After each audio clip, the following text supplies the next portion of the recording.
Hold it right there. This is the concierge, sir. I knew it. I could smell you getting off the elevator. You was here last night, too, wasn't you? Yes, sir. I was. You was here, and you was smooching with my brother. I'm afraid you're mistaken, sir. Don't give me that. You've been smooching with everybody. Snuffing, Al, Leo, little Mo, the gimpy leg. Montesquieu, Cliff. No. It's a lie. I could go on forever, baby. I'm terribly sorry, sir, but I'm afraid you're mistaken. We're looking for a young man. All right. I believe you. But my Tommy don't. Get down on your knees and tell me you love me. On your knees?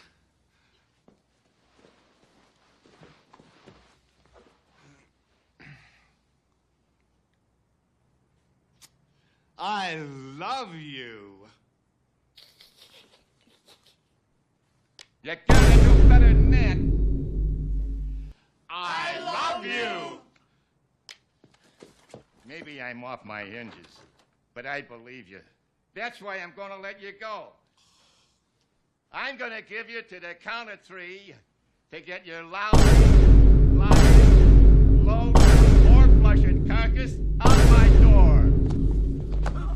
1,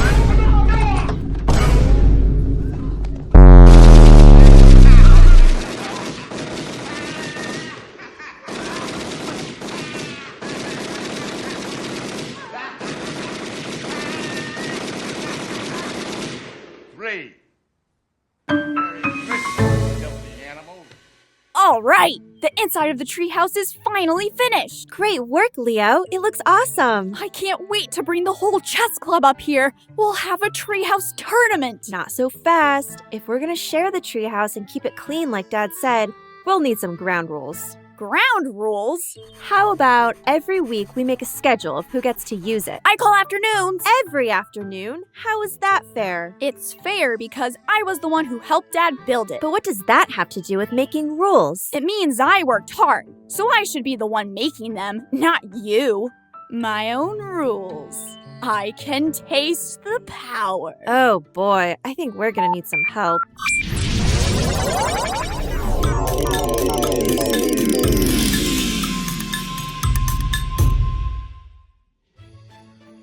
My colleagues from Virginia will find this draft much to their liking. Those from New England, not so much. How can I make them agree? Think, Madison, think! Ah, good heavens! Where are we, Layla? I'm not sure, but I think it's somewhere important. You think it's important? Young lady, I am James Madison, and this is the Constitutional Convention. In the room behind me, all of us delegates from all 13 states are trying to form a new government. James Madison? Our country's 4th president? The father of the Constitution? President? Father of the Constitution? Well, that does have a nice ring to it. Wait a minute. How do you know about the new Constitution? Why, it's not even finished yet. If you're foreign spies, then on guard. We're not spies, Mr. Madison. We're from the future. My name is Layla. And I'm Leo. I learned all about you in history class. The future? History class? This is quite unprecedented. Leo, Layla, pleased to make your acquaintance. Is this really the Constitutional Convention? This is unbelievable. Well, if you don't believe me, see for yourself. Look, there are the delegates. Right you are. We've been here for months now, arguing, debating, and giving speeches. You see, our old agreement, the Articles of Confederation, was not effective. So now we're working hard to plan a new government that can bind us together as a nation, and without stepping on anyone's freedom. If we can all agree, then by God's grace, we'll have a republic. That's exciting. Have you reached an agreement yet? No, not quite. Trying to get everyone to agree on a new government is, well, proving difficult. I see your point. Sharing power is not easy. Isn't that right, Mr. I Make the Rules? Whatever, Layla. I still think I'm right. Ugh, you're so getting on my nerves. We know you're busy, Mr. Madison, but we could really use your help. You see, we have a new treehouse, and our dad said we have to share it and keep it clean. We tried making some ground rules, but my brother and I can't agree. But we both agree that I helped build it. Leo, you know it's for the both of us. And plus, I'm older, so I should get some perks. Now, children, I'm sure there's a solution. In fact, your struggle to share this treehouse reminds me of our struggle to form a new government. What do you mean, Mr. Madison? Wait, do the Founding Fathers have a secret treehouse of their own? No, nothing like that. I mean, agreeing on ground rules means both having power and granting power to someone else. It's not easy, and there needs to be compromise. But why should I compromise when I did most of the work with Dad? Just because Layla's bigger? No way. You have a point, Leo. We're facing a similar issue. Right now, larger and smaller states have concerns about being represented equally in our new government. Large states want representation to be based on each state's population, while small states are pushing for equal representation no matter the population of the state. Well, I'm on team small states. They can't help that they're small. Oh, right, Leo. Mr. Madison, is that the only issue you're facing? Unfortunately, no. All of us delegates recognize the importance of having a stronger federal government, especially in these early stages of our new nation. But we also understand that many Americans have their concerns. Being ruled by Great Britain left a very bad taste in their mouths. We must find a way to convince them, because with no authority at all, the 13 states won't be able to make common laws, sign treaties with other countries, or raise taxes to pay off debt. Even worse, some states might turn against other states and start wars on their own. Chaos, if you ask me. It sounds like a government with too much power can be dangerous, but one with no power won't work either. What's your solution? I'm glad you asked, Layla. It's called separation of powers. How will that work? I can tell you how I hope it will work. You see, it's a new theory of government that hasn't really been tested yet. It's based on the work of my favorite French philosopher, Montesquieu. Who? Montesquieu. As we have been developing the Constitution, we've used Montesquieu's idea of separation of powers to divide the government into 3 separate branches. That's right. The president doesn't have all the power. Who's going to tell George Washington? Oh, he's well aware and supports the idea. The presidency is the executive branch, but there are 2 more branches that share the power of making and interpreting laws, the legislative and the judicial branches. The president has some power, but he's not the one who makes the laws. Right again. The legislative branch, made up of Congress, will make our laws. The president will approve the laws, but his most important job will be enforcing the law. But he doesn't explain the meaning of the law if there is a disagreement about it. That would be too much power. That'll be the job of the judiciary, or, as I'm calling it, the Supreme Court. So, Congress makes the laws, the president uses them to govern, but when a disagreement comes up, the Supreme Court plays referee, right? Precisely. This way, power is separated and everyone's liberty is protected. Now, going back to your treehouse dilemma, it seems that neither of you should decide the entire schedule or do all of the cleaning. Perhaps you can separate those powers. What if we take turns? I make the schedule one week and then Leo makes it the next week. That could work. But then who cleans the treehouse? We could take turns with that too. When you make the schedule, I'll clean. And when I make the schedule, you'll clean. Great start, children. But I might interject. What happens when one of you has to clean up the other's mess? Would that present a problem? Wait a minute. Layla, if you make a schedule that only lets you and your friends in the treehouse, then I'll be the one cleaning up your mess all week. That's not fair. You know, I think you're right, Leo. Oh, I didn't think making rules would be this hard. But we can't give up. If the delegates at the Constitutional Convention gave up, then we wouldn't have a government, or even a country. That's right, Leo. We all want different things. But if we don't agree on how to govern ourselves, we'll have nothing. No treehouse, and certainly no republic.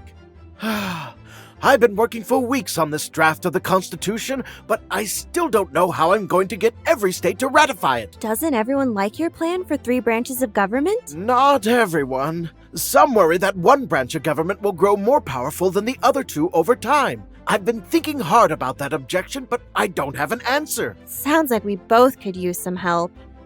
Hey, Mr. Madison, what would your favorite philosopher say? Montesquieu? why, he'd have plenty to say. Separating government into different branches was his idea. Leo, are you thinking what I'm thinking? Definitely.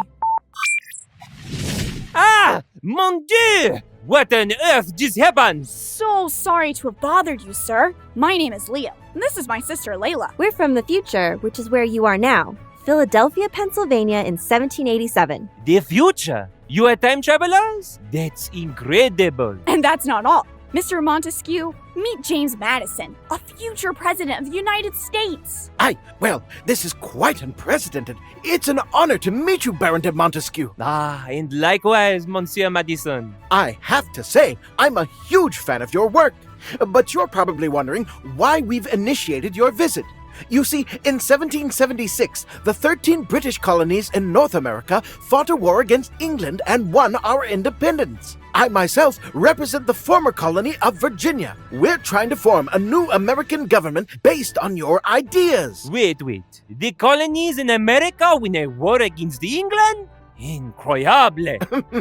Here's what happened. With no representation in the British Parliament, we colonists grew tired of England taxing us without our consent. Finally, we refused to pay, and when King George sent his armies, we fought back. Well, of course. In my studies of ancient governments around the world, I've come across many rulers who tax the people unjustly. I call them despots. But I am sad to hear of England, a country I admire so, treating its colonial subjects this way. When I was young, England's glorious revolution gave the English people a constitution and a new parliament to limit the king's powers. But it sounds like England's colonies did not share in these developments. Not at first, but with your country's generous help, we won our freedom. France's government loaned money and sent ships and soldiers to America during the war. We became allies, monsieur. On behalf of all of my fellow Americans, merci beaucoup. On behalf of La France, you are welcome. Now, I'd like to hear more about this government you're creating. You said it was based on my ideas? Yes, indeed. You've arrived at the Constitutional Convention, where I'm trying to get all 13 states to accept a constitution based on your greatest idea, separation of powers. Mon Dieu! A new nation on the American continent, with a constitution and 3 branches of government nonetheless. How inspiring! It sounds like your efforts will protect the American people's liberty for generations to come. I do hope so, but I'm having a hard time getting all of the delegates to agree. Mr. Montesquieu, we could also use your help. My brother Leo and I need to find a way to share the new treehouse in our backyard. So far, we just don't see eye to eye. Well, it's admirable that you're asking for help. That's a sign of wisdom. Tell me more about this treehouse. Well, our dad said we have to share it and keep it clean, but I helped build it. Maybe I'm being a little selfish, but sharing something I helped build just doesn't feel fair. That is understandable. In my studies of law and human nature, I have learned one thing. Human beings are ambitious. Sure, we can share and compromise, but we're always looking for a way to turn something to our advantage. Well put! And if someone works hard at something, like building a treehouse or fighting a war for independence, of course they want a fair return for that effort. That's also part of human nature. Wait a minute. I think I've got it. What if someone else makes the schedule? That way, we both have to follow it, and neither one of us will abuse our power. You know, Leo, that might be the best solution. That makes me think of Mr. Montesquieu's idea for a government with separated powers. It certainly does. Someone making a fair, impartial schedule for both of you reminds me of the judicial branch of the government, and no republic can function without it. I'm curious, who do you have in mind? I think our mom could do it. She won't be using the treehouse herself, so I think she'd be fair to both of us. What do you think, Leo? Yeah, I think Mom's the best choice. This means I'll have to share the treehouse with you, Layla. I still don't like it, but I know that's a good thing. Goodbye, ultimate power. Splendid! I'm glad you children found a solution. As am I. By agreeing to share the treehouse, you both recognize each other's inherent dignity, or the worth and value you have as a person. And now by agreeing to let a third party make the schedule, you've found a way to check and balance that power. Très magnifique! That's it! Pardonnez-moi? Checks and balances. That's the final piece to the new Constitution. And that's how I'll get every state to agree and ratify it. I'm curious what you mean. You've just reminded me that deep down, everyone is ambitious. But at the same time, God gives everyone inherent dignity. So, to protect that dignity and to give that ambition some place to go, I'm going to give each branch of the new government some power over the other branches. That way, each branch will check and balance the other. Another incredible idea! If each branch has a unique power over the other two, then that will stop one branch from becoming too powerful over time. The more I hear about this new nation on the American continent, the more excited I am that these ideas will be put to the test. How does this sound? When Congress makes a law, the president can veto it. He doesn't have to approve every single law they make. Wow, you are really onto something there, Monsieur Madison. I cannot thank you enough, Montesquieu. Your book, The Spirit of the Laws, inspired my friends and me, and without your wisdom, we'd probably never find a way to share and separate power. And my sister and I would still be arguing over a way to share that treehouse. Thanks again. It was my pleasure. Now, how exactly does this time travel work again? Don't worry, Mr. Montesquieu. Just hold on. Goodbye, Mr. Montesquieu and Mr. Madison. Till we meet again. Adieu.